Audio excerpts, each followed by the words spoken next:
Hello there, let's look at exercise 1D for further maths statistics in year 12. We're going to look at the exclusion principle, which basically is an attempt to show you an alternative method for counting these number problems that we have to do. Sometimes it's easier effectively to count what you're not wanting and then doing a subtraction rather than doing the actual problem itself. So let's have a look at what I mean by this. So the exclusion principle, then, it says, is a trick for counting what you're interested in by counting what you are not interested in. This typically is needed when counting this situation where a certain property is prohibited. Basically, we're going to work out what we don't want and then take it away from the total. So it says the important thing to realise is that the most efficient way for counting is not necessarily the most obvious way. And this is something which is true. Sometimes there's multiple ways to get to the answer. And our job is to kind of have this method in our back pocket just in case it's something we need in the future. So let's look at some questions. How many different 5-digit codes can be formed by the digits 1 to 5? Exactly once. How many different 5-digit codes formed by using the digits 1 to 5 exactly once do not end in the 25? I know, I understand. So there's multiple ways of doing this, but essentially what we don't want, we're not allowed to have in this 5-digit code, we're not allowed to have 2, 5 here.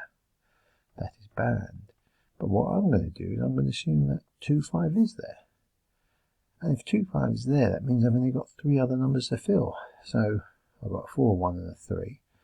And I think there's essentially 3 factorial ways of doing that. Now, bear in mind that when you have 5 numbers, all different, there are 5 factorial ways of doing it. So I think this problem is basically saying, well, there's 5 factorial ways of doing it, and 5 factorial is obviously 1 times 2 times 3 times 4 times 5, which is 120. And 3 factorial is 1 times 2 times 3, and this equals 6. There are effectively then 6 ways which will give me 2, 5 in the wrong place, if you like.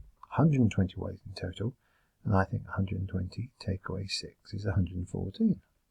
I think there are 114 ways of getting a number from this which doesn't have 2, 5 in the wrong slot. This end slot. 114 is the right answer. So notice then that what we're looking for is doing this almost by subtraction. We're going to work out how many ways there are in total. We're going to work out how many ways there are that we don't want. And by subtraction, we'll get how many ways that we do want. Second question. Theo has 7 different jigsaws and 5 bears. And there's a picture of 1, 2, 3, 4, 5, 7 jigsaws and 5 bears, so it kind of works. And how many different ways can he make a selection with at least 1 bear?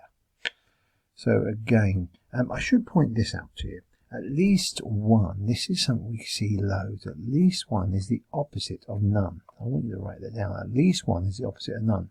And in probability terms, that means if I am asked for the probability that x is greater than or equal to 1, we're going to use this fact and we're going to calculate the probability that x is none and then do 1 minus the answer.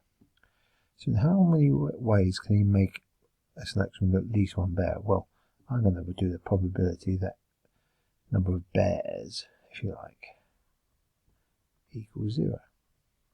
Do the opposite of what it says.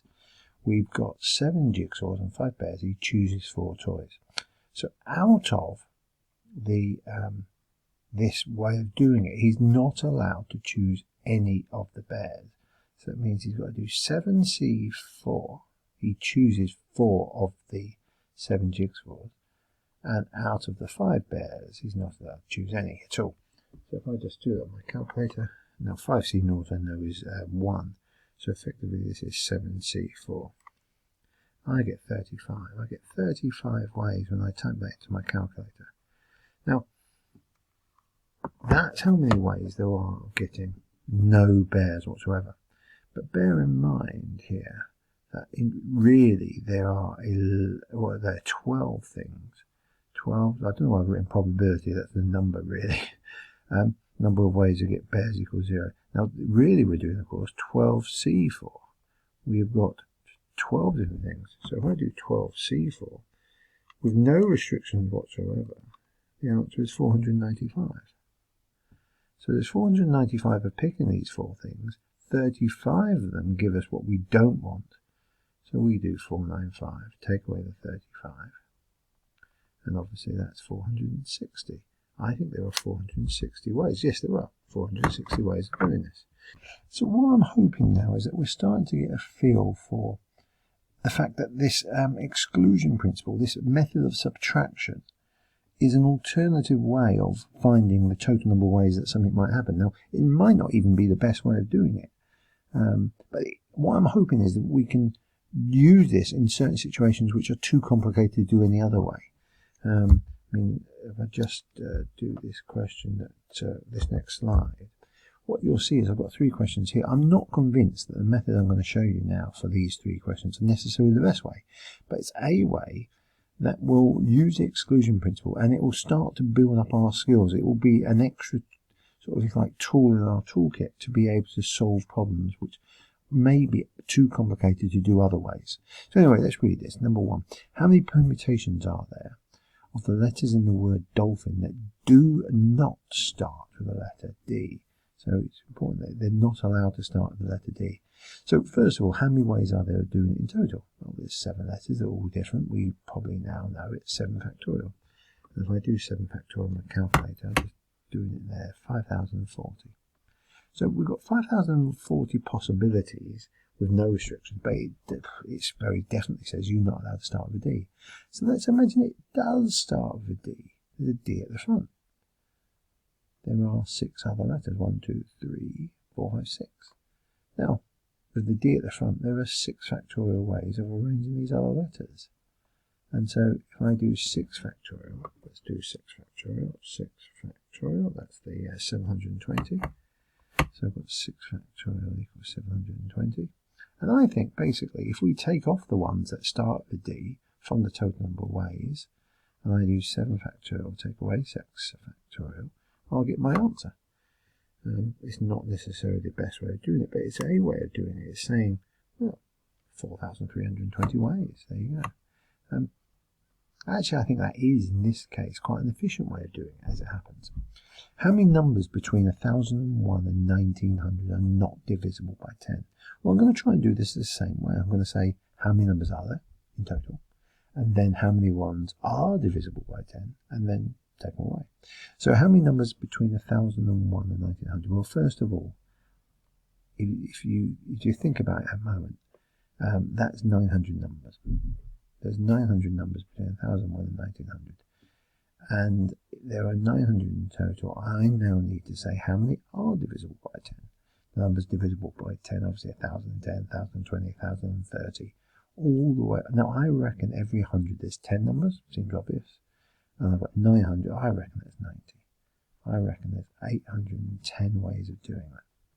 Again, notice I do a total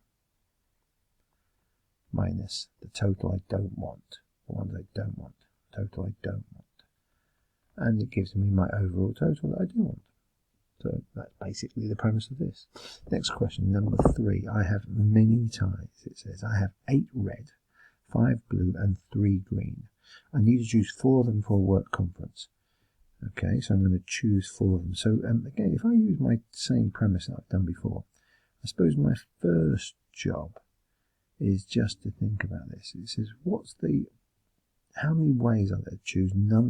Choose the ties such that none of them are blue. Well, actually, I think this is quite straightforward. If none of them are blue, perhaps I would just do this. I'm tempted to say this is not really one that you'd want to use the exclusion principle for, because the obvious way of doing this, none of them are blue. So just ignore the blue then. I've got to effectively choose. There's 8, there's 11 to choose from that are allowed, and I've got to choose 4 of them, 11C4. That's what I want to do. 11C4. I get 330. Now that's not used the exclusion principle. So I'm half tempted. I'm going to run out of room if I'm not careful.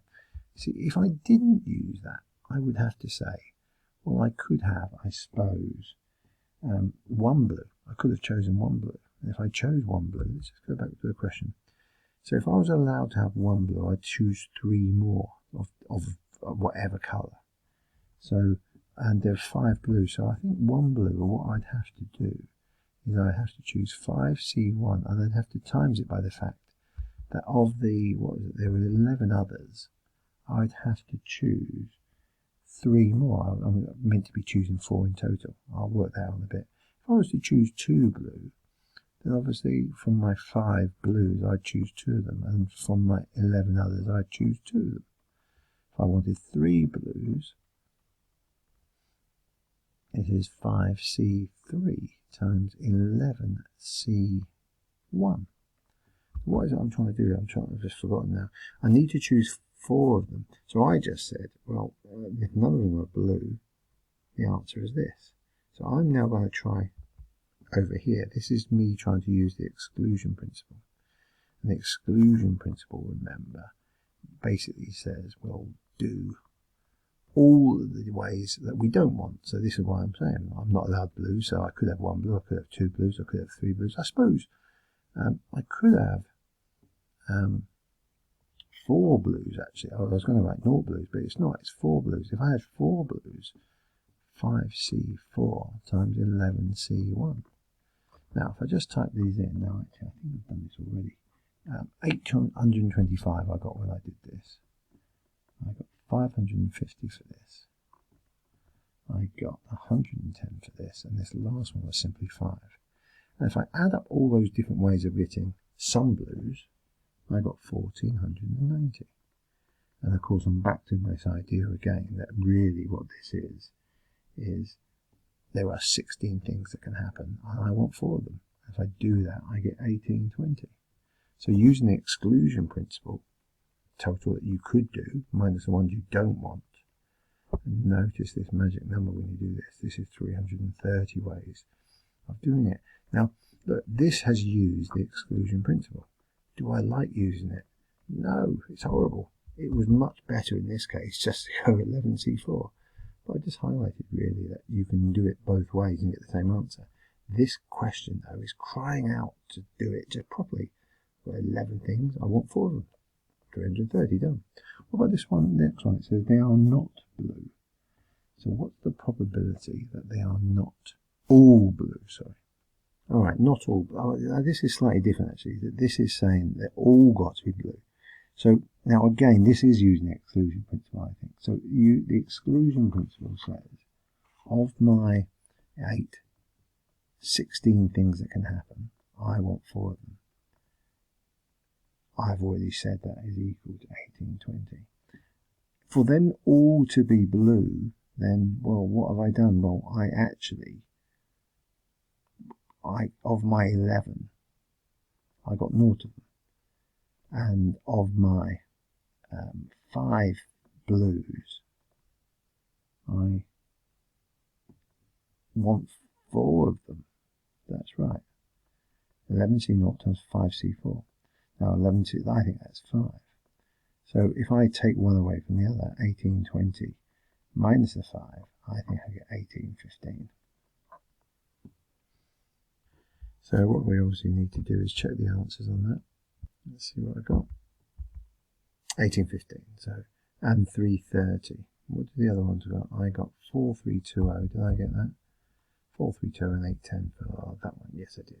So look, this is the exclusion principle. I don't for one moment suggest it's the best way of doing every question, but it's an extra method for approaching some questions, some complicated questions. So we're going to try to do exercise 1D all the time, thinking where possible we'll use the exclusion principle, but there will be a couple of occasions when you know what you'll say, well, it's just stupid doing it any other way other than to just try to do it using a normal method, you know, the ones we want to count, not the ones we don't want to count.